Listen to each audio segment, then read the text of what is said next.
we do our theatrical intro with me in like the suit, then this will be a wardrobe change, I guess. Is that a first for the show, a wardrobe change? It will be. Yeah. Yes. All right, here we are at ISI Automotive here in Bedford, Nova Scotia.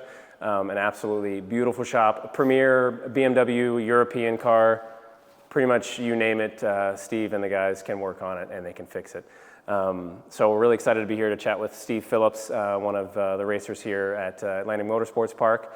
And we're going to chat with him about his history, his involvement in the motorsports scene, how he got started and where he's from and all that jazz. So the first question I've been asking folks is where you're from originally. Originally, I was born in Halifax. I was raised in Sackville, and I've been living out in Hammonds Plains here for the last 3 years or so, Right on. just down the road from the shop. Cool. No, it makes it a nice short drive to Yep, work. yeah. Construction capital of Nova Scotia, but It's been busy, yeah. Cool, man. And then, so your start in motorsports, most of the guys we have talked to, it's been at a very young age. It's the addiction starts strong and early on. Where did it begin for you? Yeah, I started getting into cars mainly later in high school, and then my cousin Brian Jarvis was big into Auto Slalom, and he introduced me to that. And I did a little bit of Auto Slalom for a few years, and then caught the racing bug, and ended up at the track, and running Volkswagens against the Vantage guys, Derek Luger and Bill Green, Colin Harmer, Kenny Campbell was there. So that was kind of my introduction, and yeah, a lot of good times up there for sure. Yeah. When we were talking with Brian and Brad, they were like all those names, Kenny Campbell and all that. They're the legends of the track. I mean, Derek is the #1 legend up there basically, and he's introduced and helped so many people that I was definitely one of them. So. Yeah, and they talked about like some of the best racing they've had was in that generation of Volkswagens too. Definitely, yeah. Awesome. He would always push you to explore the limits. So he did that for me too. And those were like Mark I Rabbits and GTIs. Yeah, my first car was an '87 Scirocco up there at the track. For Auto Slalom, I had an '84 GTI. So I was always kind of into Volkswagens early on. Cool. And most of them met untimely ends and ended up in the front on the street in front of my parents' place for a little bit. But the Scirocco, one of my last Sciroccos still lives on now. It might make a return one of these days with its new owner. So. Like AMP was like a Volkswagen haven back in the day. It was Volkswagen Honda, with Datsuns. The Datsuns were like the fast GT cars at the time, the old 510s, and those were the guys that would, like lap 10 or 11, you'd be watching your mirror for them to come through. But the Volkswagens and Hondas were the meat of it for sure back then. There's still a fair amount of 510s out there that hopefully will come back. Yeah, it'd be nice. I mean, when I was up there early on, like 2000 or so, 99, 2000, there was probably 5 or 6 of them, I would think, that would be out there any weekend. And some of them looked good, some of them were a little ragtag, but they were all fast, and they were all, the cars that we would chase around, basically. Yeah. Killing. Yeah, so your professional motorsports scene, like, so you kind of did some autocross and kind of got into the race, and then you were saying you were on the road with some teams. I know you've been out with some pretty big teams, Turner, and some like World Speed Challenge stuff. Tell us a little bit about that. It's pretty exciting stuff. Yeah, so I mean, I was a mechanic as a trade, and I'd always wanted to get into working on race cars, and it's a bit of a difficult path sometimes. But one of the guys from Vantage, Colin Harmer, he was a rep for Stack, which does that acquisition. And one of his customers was a guy from California that ran a BMW in Speed World Challenge touring car. So that was kind of like my first hookup with him, and I went up and did Trois Rivières was the first race I did, and then I did Mosport, and then the following season I hooked on full time with him, and didn't really look back from then on out. So we were a small privateer team, fighting against the Turners, the Bimmer Worlds, the Tri-Point Mazda teams. Real time with the Acuras. We were in tough against them for sure, but we held our own for the most part, and developed that team into a 2-car team, and had some good success. And eventually that team just kind of faded off. The owner decided he was kind of done racing at that time. So after that, I got hooked up with a team called the Racers Group, TRG. They were based in Petaluma, California. And the Racers group has done quite well over the years. They've been to Le Mans and won their class. They've won overall at Daytona in the past. Wow. They've been factory GM. They've had a number of factory Porsche drivers through the ranks, and so I hooked up with them. It was 2007 was my first season with them, and I stuck with them right through to the end of my pro racing stuff in 2014. And lucky enough to be part of Daytona 24 wins. Been to all the major tracks in North America, and it's been a little bit of a ride. Yeah, so, man. Yeah. You miss that at all? I do miss the cars and the technology and everything like that. I don't miss the travel. Travel was one of the big things that kind of got me down on it. Coming out of Halifax, it was quite a commute to get to California every 2 weeks, and just it was time at that point. And I had been working, I had a shop at home at my house that I worked on stuff at home, and had always been looking for a place to kind of open up and, you know, hang my sign out there. And after Sebring 2014, it was basically time. We found the shop next door here and signed on, and been doing this ever since. Yeah. So that was, so 2014 is kind of when you got the shop next door, and then you just moved into this new facility, what, about 4 or 5 years ago? Yeah, 2018, late 2018 is when we moved into this one. So we doubled our space. Yeah. And it's been a good move for us, for sure. Yeah, definitely. Yeah. And it also, being home allowed me to get more involved in racing myself, which I really missed when I was on the road for all that time. Right. So 2014, 2015, that winter, we built the white M3, the E36, the Rocket, yeah. And that car, that was a hell of a car. We went into that and did something that not really anybody was doing around here, and built up a good BMW E36. And that car was fast out of the box and basically won everything it did. So. Yeah, we'll show some pictures of that. It was an S54 swapped E36. I think when I first moved up here from Boston, I was kind of like, the wife was saying, we're going to move to Wolfville, and I was excited to get up here to Canada, but I was like, I need to be next to a racetrack. It was like something, and I looked at AMP, and I'm like, thank gosh, there's something, really awesome, a road course here in Atlantic, Canada. And I was like, I got to find a shop. And as soon as I moved up, it was like, who works on BMWs? Like Steve Phillips, ISI, Steve Phillips, ISI. Like, just go there. And I started looking into it, and I think you had just started building Matt Trivett's car here. Yeah, that one, yeah. So Matt, I knew who Matt was, but we had never really met. And he calls me out of the blue in like January of 2017. And he's like, I want to build a car. It's like, well, what do you want to build? I want to build a car that can do racing, that can do track days, that can do Targa if I want to, and be a street car. And I'm like, you can't do that. Yeah. You got to pick something. And it's when what he calls silver lining, that's his car right there. Yeah, that one came around, and that car we call the fastest BMW in Atlantic, Canada right now. Yeah, it's a rocket. It is the true rocket. Yeah, I believe it. I mean, him and Lee were running side by side there for a couple seasons. That's a 108 car on a good day, so it's pretty fast for AMP. And it got stolen. Yes. When was it? I think that was the first summer that it was out. So that was up in he would store it at Vantage. Yeah. Derek and his dad are really good friends for a long time, and I think it was like Canada Day weekend or something like that. They hooked onto it. Some poor soul with a Pontiac Montana minivan hooked onto the 24-foot with that car in the back, thinking maybe they were stealing a box trailer. Oh, man. And they took that thing, and there was security photos, and it looked like it was ready for takeoff. Oh, geez. So funny. But that was, we had a group of probably 10 of us on a chat, and we were the true detectives trying to figure it out. And we had guys going up in private planes, looking in all the backwoods. We had guys running around all the back roads, looking for anything that we could find. And eventually, it turned up. It was down a 7-foot road basically, and the trailer was 8 feet wide, and it was just jammed in the woods somewhere. And they found it, and the car was pretty good actually. It looks like they tried to peel a few things off of it, but it came back in one piece. And I'm sure they just got in the trailer and went, oh gosh, what it are we was going to do with definitely this? like an oh shit moment for sure. And they bit off way more than they could chew. But we learned some things. We were going down the road of trying to figure out who it was, and we finally got some names, and we were like, who do they know? And like, oh, okay. Yeah. So we definitely let the police handle it after that point. And, Yeah, absolutely. Well, I'm glad we got it back. So, yeah. All right. So we got the questions, the standard questions that we've been asking. The first one that I was kind of thinking of, what is your favorite corner at AMP? I thought about this. I don't think I really have a favorite corner at AMP. I find that, it's one of those tracks that you're always kind of cornering.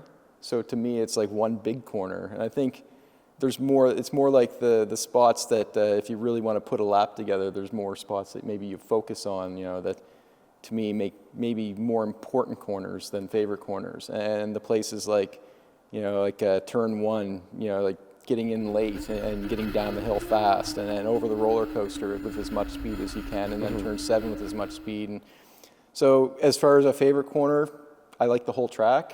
As far as important corners for a lap time, I think there's places where you really need to kind of, send it in places to get that lap time. Yeah. And, 1, the roller coaster, 7 are probably those ones, 11 as well, where if you really want to put a lap time down, those are the important ones to kind of get you there. Yep. Yeah. I've noticed I lose a lot of time in 11. Like I'm flat through 10.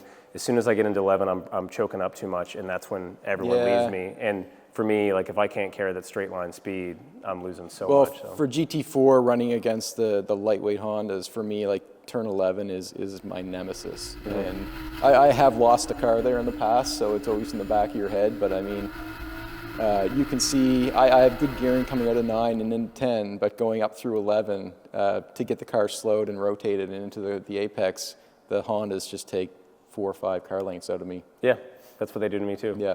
So running with Mike Guy last year, I was watching my video back, and he's just like gone. So that's a spot, like if I'm trying to put a lap, or if it's late in a race, and you got pressure from like a Joel or a Ben Brown or someone like that, then I need to make sure that I'm maximizing that turn.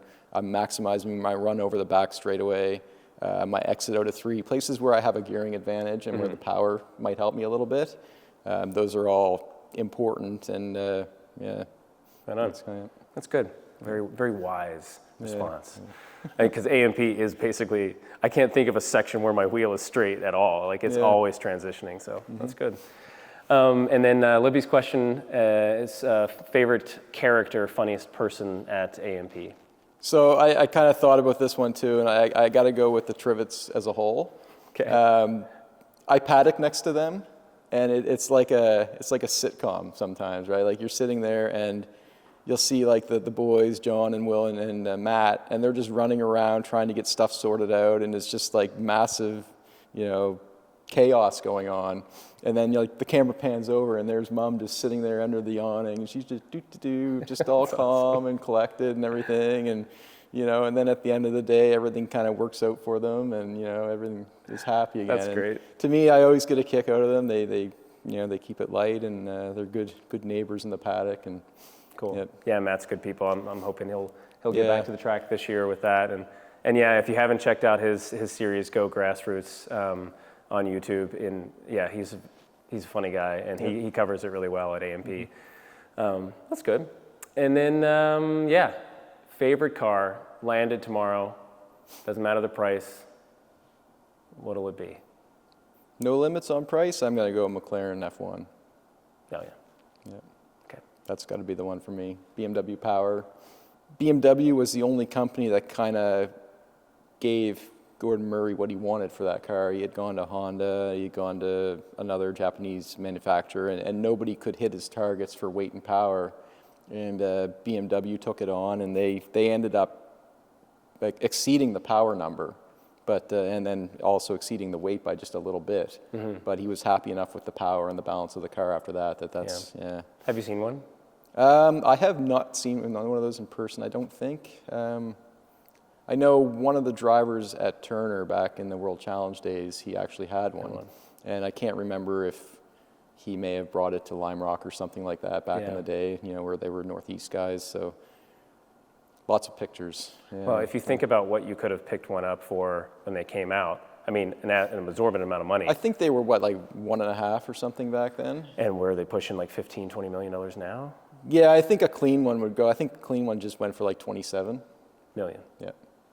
And then your guy there, Mr. Bean, who crashed his 18 times, probably got like 10 million for his, even being crashed. So kind of says something about where that car sits. And I mean, it's a normally aspirated V12, and it still, to this day, will hang with anything that's out there. Yeah. Awesome. Okay, this is the car that Steve's been running for a couple seasons now. Yep. This is a Z3 M Coupe is what they call it. It's a 1999. It's based off of the Z3 Roadster. Back in the day, some engineers at BMW decided they wanted to do something a little different, and they were told to use as many parts as they could from the original car. They put a roof on it and kept the same structure as the Roadster, so it made it a super stiff car. And it really, the end product definitely exhibits that. It's a very good race car. It's a very good platform. Kind of like a hybrid E36 E30, E30 rear suspension, E36 front suspension. right. So it can be a little lively at times, but not too bad. Yeah, so the same control arms as the E30 in the rear. Yeah, and you just have to do all the eccentric weld-on parts to make it adjustable like yours would be. Yep.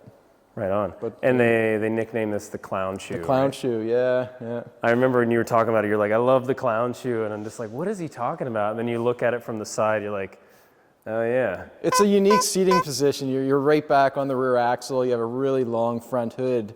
And the car kind of, it kind of will pick up the nose on throttle, and you're looking over the hood kind of as you're driving it. It's unique for sure. Definitely different than this normally 36.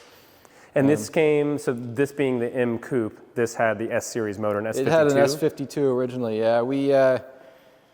We dropped down to an M52, which was probably a 60 horsepower loss, I guess, to go to GT4 to race with the Hondas and stuff. And we've gone through a number of those for various reasons over the years that we're actually now back on the stock S52, and we're going to go to GT3 this year. Okay. Yep. So we won't be racing together. No, we won't be. Oh no. Yep. Well, I couldn't catch you anyways, but I had a couple of races when your tires were shot. I was like kind of gaining on you. Yeah, I should be able to put new tires on it this year and not break out. Hopefully, that's the goal. But the GT3 breakout is 14.5. 14.5. Yep. Yeah, so if you're not familiar, at AMP with our series, with TRAC Series, we do bracket racing. And it's just a way that we can keep kind of costs down. We don't have horsepower dynos. We don't have any regulations. It's just like run what you brung. But you have a time section that you can't break out. So GT4, when Steve and I were running in that class, the breakout was a 16.5. Yep. So 1 minute and 16.5. Yep. So to go up to GT3, you can't go any faster than a 1 minute and 14.5. And if you do, you get 1 lap penalties and all this random stuff. So it's a fun way to do it, and it keeps cars competitive. A lot of guys can dial back their power, like the Volkswagen with Brian and them. They can get in and do their computer stuff. I imagine you can probably do very similar stuff with this. I'm pretty much set for power right now. Yeah, I can't dial anything in at the track for power like that. We basically got the tune that we have, and we've got the engine that we have. So we can do it with grip. We can do it with aero. That's about it. Yeah.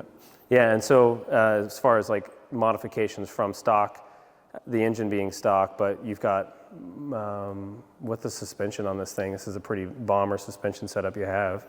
Yeah, it's got a Moton Club Sport. It came with the car, actually. The car was basically a roller, like a track day car when I got it. So the suspension was a definite bonus. The roll cage was a definite bonus. The chassis had an incident somewhere along the way in its life, which has probably made it a better race car than a street car or a show car or anything like that. But it's been a very reliable car. I've had some issues with the engine, obviously, but the chassis itself has been great. Yep. Upgraded brakes?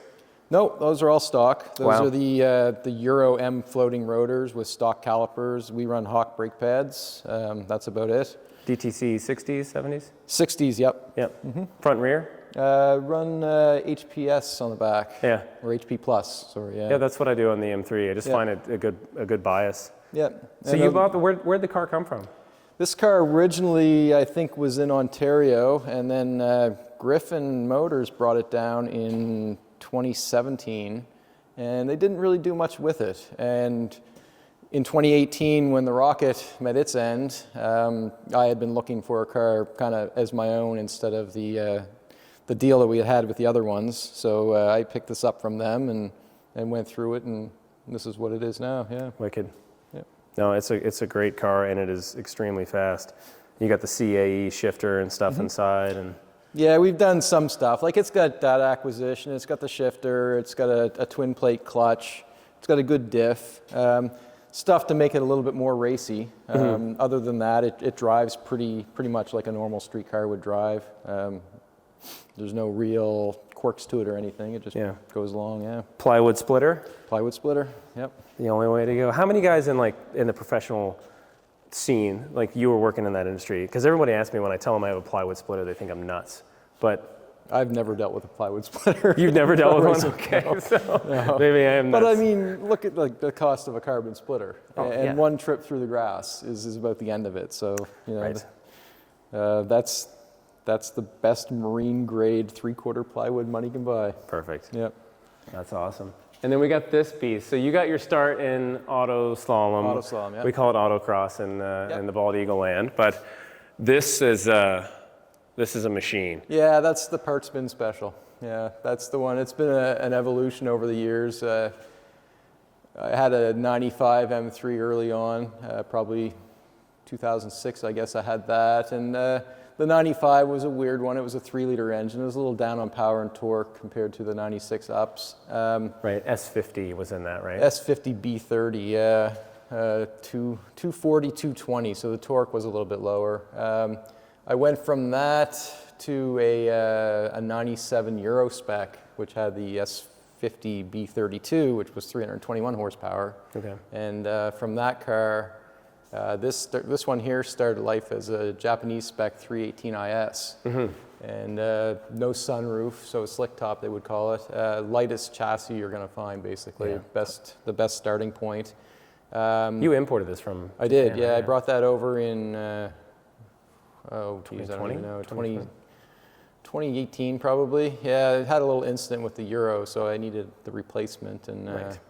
a lot of the parts from the Euro went into this, and then we just continued evolving it with the flares and the wider wheels and tires and everything. It And just looks awesome. it's got different headers and exhaust and cams in it now. And yeah, it's 54. Is that a 3-inch exhaust? 3.5. It's massive. 3.5 inch The fitment exhaust. is horrible. It needs to be redone, but it scrapes on the trailer going in. And also, we're looking at nationals in Quebec this year, and their DB limit's a little bit lower than what we run here. Okay. So there's going to be some mods to that exhaust this year to try to get that down into, get it tucked up a little tighter for sure. Add a resonator or just a bigger muffler, I guess. Yeah, I mean, that's a pretty good muffler for noise reduction. I think we might need a resonator further up the line, though. Yeah.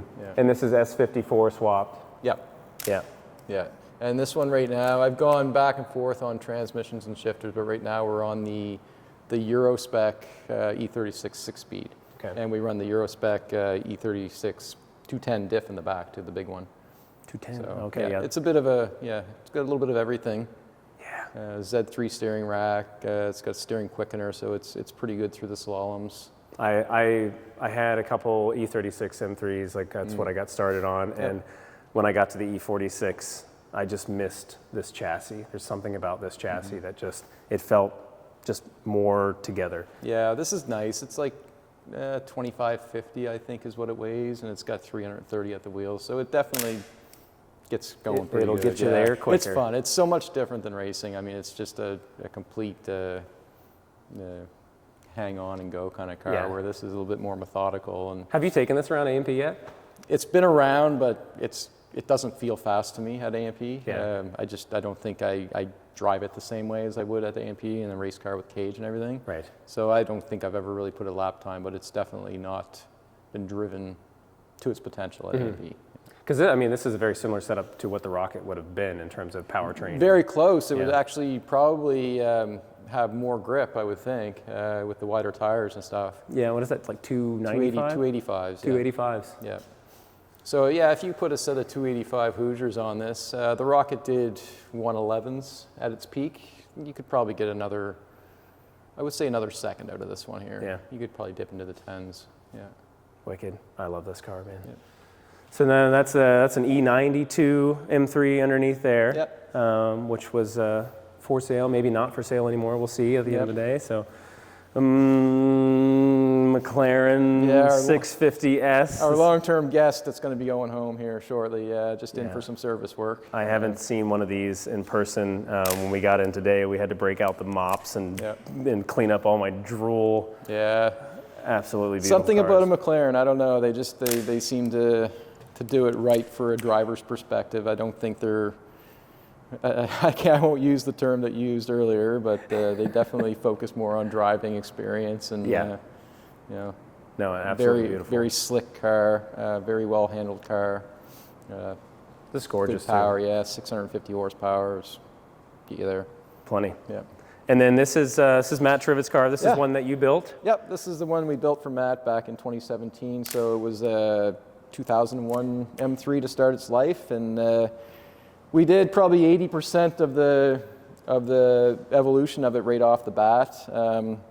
He's done brakes and diffs since. Stock engine.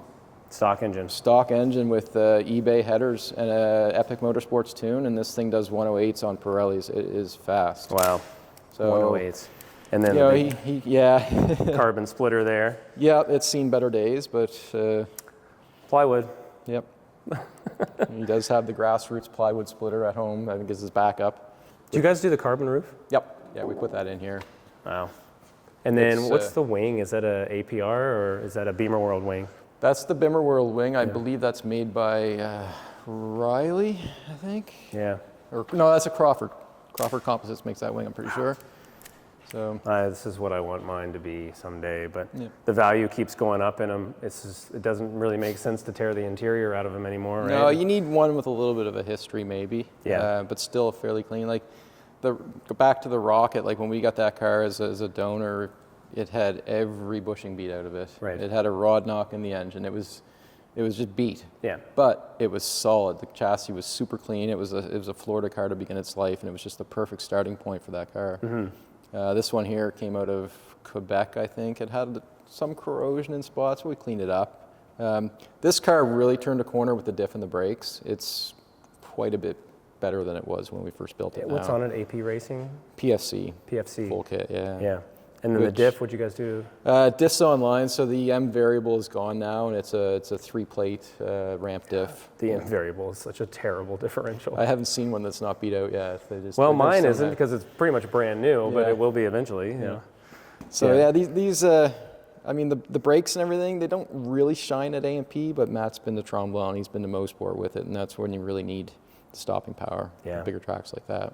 Oh, you guys did an incredible job on it. So. Yeah, it's a good one. Yeah. And then this guy, this is another M3. We got M3s everywhere. Yeah, just in for the standard subframe. Getting 2 of the big 3 this week, getting the subframe reinforcement, and then we're going to do connecting rod bearings. Right. So the big 3 on the M3s are Vanos rod bearings. They eat rod bearings for breakfast, it seems like.